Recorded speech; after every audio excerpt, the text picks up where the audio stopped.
বৰ্তমান মই উপস্থিত আছোঁ নগাঁও দক্ষিণপাট শংকৰ মাধৱ কৃষ্টি বিকাশ নামঘৰ আৰু যিহেতু শৰৎকাল চলি আছে বৰ্তমান ৰাস যি কৃষ্টি বিকাশ কেন্দ্ৰৰ নামঘৰত দুদিনীয়া কাৰ্যসূচীৰে বৰ্তমান পতাকাৰ উত্তোলন আৰম্ভ হৈছে। এয়া খন্তেক আপোনালোকে দেখা পাব।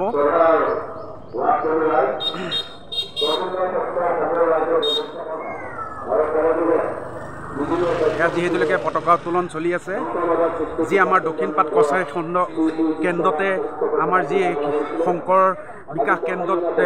যি পতাকা উত্তোলন এয়া সুন্দৰভাৱে উন্মোচন কৰি আছে।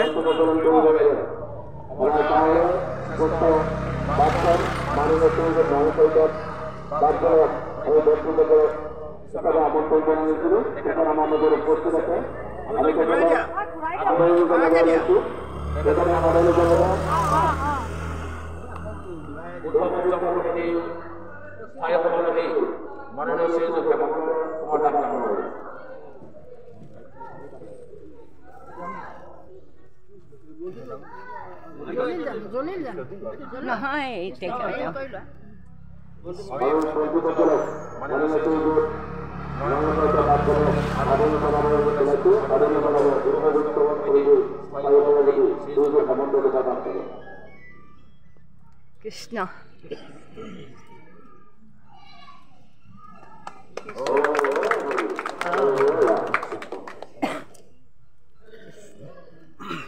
পতাকা উত্তোলনৰ পিছতে শোভাযাত্ৰা আৰম্ভ হ'ব আৰু যিহেতুলৈকে দুদিনীয়া কাৰ্যসূচীৰে ৰাস উৎসৱ উদযাপন কৰা হৈছে, সকলো আঞ্চলিকবাসী ৰাইজক নিমন্ত্ৰণ জনোৱা হৈছে।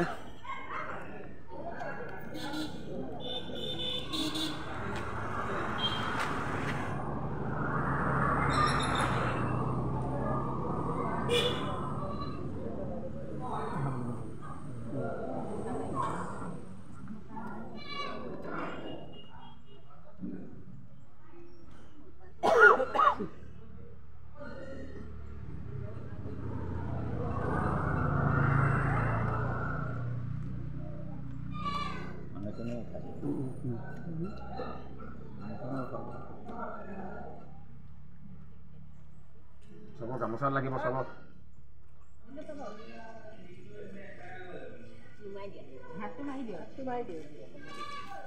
সুন্দৰভাৱে পতাকা উত্তোলন চলি আছে।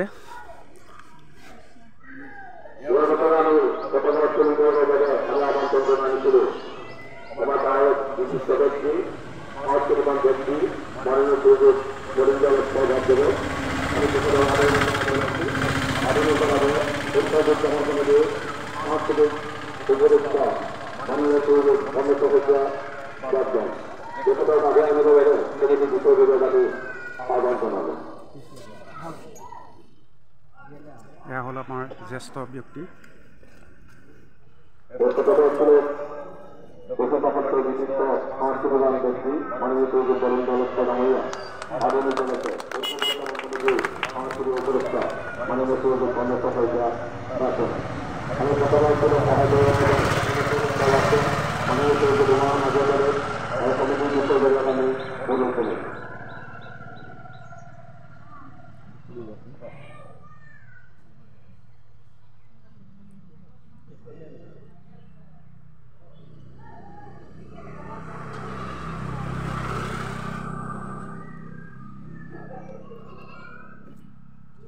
পৰম্পৰাভাৱে হৈ আছে আৰু হৈ গৈ থাকিব, যিহেতুলৈকে যি ৰাসৰ লগত যি কৃষ্ণৰ ৰাস, এই ৰাসৰ সকলো গাঁৱৰ সকলো জ্যেষ্ঠ আৰু আই মাতৃসকলৰ পৰা বৃদ্ধসকল সকলোবিলাক আহি এই পতাকাত উত্তোলনত জড়িত হৈছে।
কৃষ্ণ পৰম শ্ৰদ্ধাৰ দক্ষিণপাট কছাৰী সত্ৰৰ সমূহ ৰাজ্যৰ উদ্যোগত ব্যৱস্থাপন কৰিবলৈ ওলোৱা ৰাস কমিটিৰ সভাপতি প্ৰমুখ্যে সমূহ কমিটিৰ বিষয়ববীয়াসকল, ৰাইজসকল, আই গোপিনীসকল, সৰ্বপ্ৰথমে সভাৰ চৰণত মই শত সহস্ৰ প্ৰণাম জনাইছোঁ। কৃষ্ণ আজি দক্ষিণপাট কছাৰী সত্ৰত শ্ৰী শ্ৰী শংকৰ মাধৱ কৃষ্টি বিকাশ কেন্দ্ৰৰ সৌজন্যত পৰম্পৰাগতভাৱে যি ৰাস আপোনালোকে উদযাপন কৰিবলৈ শুভাৰম্ভণি কৰিছে, মহাপ্ৰভুৱে আপোনালোকৰ মংগল কৰক, এই মোৰ কামনা। ৰাস কমিটিৰ এখন মই চিঠি কালি গধূলি পাই মই আচৰিত হৈছোঁ। যিহেতু ৪৫তম ৰাস উদযাপন হৈছে শংকৰ মাধৱ কৃষ্টি সংস্কৃতিৰ সৌজন্যত, মই আচৰিত হৈ গ'লোঁ। ৪৫ বছৰ হ'লনে? তেতিয়াহ'লে কেতিয়াৰ পৰা এখেতসকলে কিমান চনৰ পৰা কৰিছে মই অংক কৰি চালোঁ। 1979 চনমানৰ পৰাই ইয়াত ৰাস আৰম্ভ হৈছে এই শংকৰ মাধৱ কৃষ্টি বিকাশ কেন্দ্ৰ। তাৰ আগতে ৰাস ক'ত হৈছিলে মই সেইটো মনলৈ আহিল। তাৰ আগতে ৰাস হৈছিলে দক্ষিণপাট কছাৰী সত্ৰৰ মূল নামঘৰত। এইখিনি ৰাইজৰ সহযোগিতাতেই হৈছিলে, বহুত আড়ম্বৰপূৰ্ণ হৈছিলে, বহুত হাজাৰ হাজাৰ দৰ্শক হৈছিলে, য'ত গা কাটিকৈ যি বহিলে আৰু গা কাটি কৰিবলৈকো উপায় নাই। আকৌ মনলৈ তাৰ আগত ক'ত হৈছিলে ৰাস? আমি যেতিয়া 10-12 বছৰীয়া বয়স হৈছে, তেতিয়া আমাৰ গোটেই বৃহত্তৰ দক্ষিণপাট অঞ্চলটোত হাৰিয়াপাৰৰ পৰা এনেকৈ মহমৰীয়া, এইপিনে নাহৰহতীয়া, এইপিনে জাগিয়াল, এইপিনে আপোনাৰ গড়মূৰলৈকে ইয়াত ৰাস হোৱাৰ কোনো দৃষ্টান্ত নাছিলে। আমাৰ তেতিয়া মাত্ৰ 10-12 বছৰ বয়স। দক্ষিণপাট কছাৰী সত্ৰৰ ভিতৰত থকা দক্ষিণপাট তৃতীয়াৰ হাইস্কুলৰ খেলপথাৰত এই গোটেই বৃহত্তৰ অঞ্চলটোৰ ৰাইজ লগ খাই পেলাই ৰাস কৰা মনোনীত কৰিলে। ফিল্ডখনত ৰাস কৰিবলৈ হ'লে যথেষ্ট অসুবিধা, কিন্তু তেতিয়াৰ মানুহবিলাক এনেকুৱা আছিলে, তেওঁলোকে বাৰীয়ে বাৰীয়ে গৈ বাঁহ কাটিছিলে। বাঁহ কটাৰ ওপৰতো বৃহত্তম চোৱা গছ কেনেকেনো আনিছিলে, নাই গৰু নাই গাড়ী কান্ধতে, কি অহোপুৰুষাৰ্থ বিক্ৰম দেখুৱাই পেলাই আনি গোটেই ফিল্ডখনতে ৰভা দিছিলে। ৰভাৰ ওপৰৰ চালি হ'ল নাৰিকলৰ পাত, চোৱা গছৰ পাত, কাতিমহীয়া হিম, হাজাৰ হাজাৰ মানুহ, গোটেই সীমা সংখ্যাত এটা ল'ৰা ছোৱালী ৰাসৰ কোনো প্ৰশ্নই নাই। ধুনীয়া ধুনীয়া গোট ওলাইছিলে। ৰাসখন হ'লে আমি ৰাতিপুৱালৈকে তাতে বহিয়ে আছিলোঁ, তাতে ফুৰিয়ে যাওঁ কেতিয়াবা। আসন কৰিবলৈ আহিলে পানী কেঁচুৱা লৈ পেলাই আহে মানুহে চাবলৈ, আৰু ওপৰতে সি তলত গম হিমত কাৰোবাৰ ওপৰত ফেৰ খোচাও নপৰে। এইটো বাস্তৱ কথা। ৰাসৰ প্ৰতি মই মানুহখিনিৰ যিটো আগ্ৰহ, আৰু সেইবিলাক মই বেছিকৈ নকওঁ। এতিয়া মানুহ যেতিয়া বেছি হ'ল, মানুহবিলাকৰ কিবা মতানৈক্য হৈ পেলাই দক্ষিণপাট কছাৰী সত্ৰৰ মূল নামঘৰলৈ ৰাস ভাগ আহিলে। আমাৰ দক্ষিণপাট কছাৰী সত্ৰৰ মূল মানুহখিনি লৈ পেলাই তাতে 4-6 বছৰ কিবা এটা চলি তাতো অকণমান অসুবিধা পাই পেলাই আমাৰ এভাগ মানুহে আহি এই কৃষ্টি তেতিয়া ইয়াত নামঘৰ নাছিলে কিন্তু ৰভাদি হ'লেও কৰিছিলে মাত্ৰ মুনি বহুত ভাগহে আছিলে এনেকুৱা নামঘৰ নাছিলে যাই হওক আপোনালোকে বহু পুৰুষাৰ্থ কৰি বহুত স্বাৰ্থ ত্যাগ কৰি পৰম্পৰাগতভাৱে মহাপুৰুষৰ এই কৃষ্টিটো ৰক্ষা কৰি আহিছে তাৰ কাৰণে আপোনালোকৰ ওচৰত মই চিৰকৃতজ্ঞ আৰু এতিয়া ৰাসৰ বিষয়ে মোৰ বিশেষ জ্ঞান নাই বুলিও ক'ব নোৱাৰি আছে বুলিও ক'ব নোৱাৰি কালৰ কুটিল গতিত আৰু নতুন প্ৰজন্মৰ চিন্তাৰ অভাৱনে পৰম্পৰাগত ৰাসখন অকণমান বিকৃত কৰিছে এইটো কোনেও নুই কৰিব নোৱাৰিব কথা হ'ল ৰাসৰ মূল মন্ত্ৰনো কি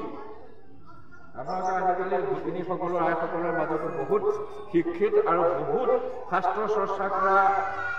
আইসকল আছে তেখেতসকলে পঢ়িছে নিশ্চয় তেখেতসকলে জানিছে ৰাসৰ মূল উদ্দেশ্যটো হ'ল গোপীসকলৰ মুখ্য লাভ ভগৱান শ্ৰীকৃষ্ণই কৈছে হে গোপীসকল পৰম বান্ধৱ পৰম ভকত বুলি কৈছে গোপীসকলকহে ভকত বুলি কৈছে পুৰুষসকলক কোৱা নাই আৰু বৃন্দাবনলৈ গৈছিল গোপীসকলে পুৰুষসকল যোৱা নাই কৃষ্ণ ইয়াতে এটা কথা হ'ল কীৰ্তনৰ মতে উচে পৰীক্ষিতে শুনি মিলিল সম্পদ যাৰ বুদ্ধি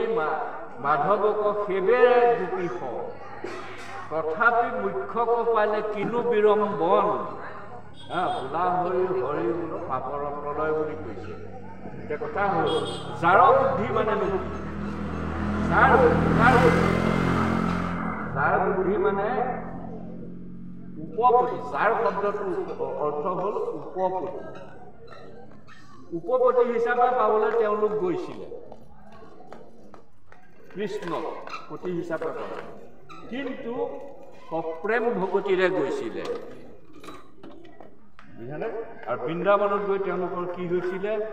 তেওঁলোকক দেখা দিলে তেওঁলোকৰ লগত ৰাস কৰিলে কিন্তু তেওঁলোকৰ গৰ্ব দেখিলে প্ৰভুৱে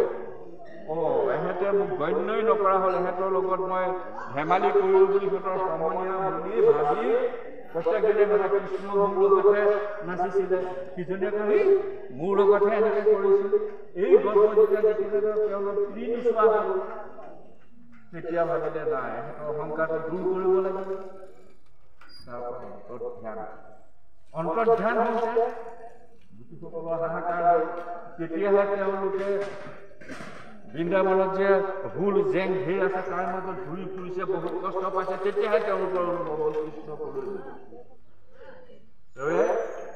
তেওঁলোকে উপায় নাপায় কৰিলে কি কৃষ্ণৰ শিশুলীলা ক্ৰিয়াখিনি কৰিবলৈ ওলাই নিজে কোনোবা যদি পুতনা হ'ল কোনোবাটো কৃষ্ণ হৈ পুতনা বধ কৰিলে কোনোবাজনীয়ে তেওঁলোকৰ ভিতৰতে এই কৃষ্ণৰ শিশুলীলা ভাগ তেওঁলোকৰ লগতে কৰি তেওঁলোক ক'ব নোৱাৰা এতিয়া তেওঁলোকৰ প্ৰভু ভগৱানক তেওঁ বেয়া দৃষ্টিৰে চাই তেওঁলোকৰ আমাৰ পৰম ভক্ত কিন্তু আমি যে এতিয়া আমিও কৰিলোঁ 50 বছৰ সেইখিনিলৈ যোৱা নাই ৰাসত আমি সেইখিনি দেখুৱাব পৰা নাই তেতিয়া ৰাস বুলিলে ভাবে যে ধুনীয়া ধুনীয়া পোচাক পিন্ধিব লাগে ধুনীয়াকৈ মুদ্ৰা দি পেলাই নাচিব লাগে হয়নে কথাটো কিন্তু আপোনালোকক মই অনুৰোধ কৰিছোঁ নাচ বাগবিলাক কমি কৰিব আৰু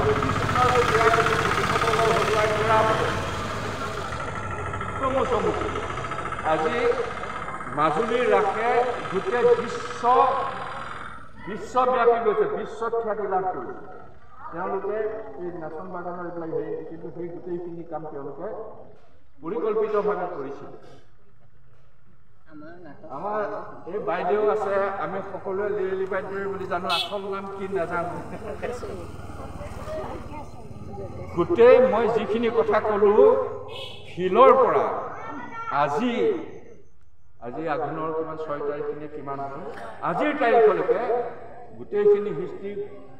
এই বাইদেউগৰাকী স্পষ্ট আছে আৰু সাক্ষী মই দিনটোত স্মৰণ কৰোঁ এবাৰ বাইদেউ এইটো আপোনালোকে আচৰিত হ'ব কিয় কৰোঁ বহুত দিন জীয়াই আছে 90 অধিক হ'ল কিজানি আৰু ঠিকেই হৈছে ঠিকেই আছে কিয় আছে অচলৰ ভকতিৰ কাৰণে ভগৱানৰ বিশ্বাস ভকতিটো মই বাদেই দিলোঁ বিশ্বাস যি কৰিব ধৰে আৰু জীয়াই থাকক এতিয়া পঢ়া কথাখিনি মই ক্ষমা বিচাৰি আপোনালোকৰ আৰু কাৰ্যসূচী আছে যি ভকত আহে তাকে কৰোঁ সবাৰ চৰণত মই সেৱা জনাইছোঁ ভুল ত্ৰুটি কিবা হ'লে ক্ষমা কৰিব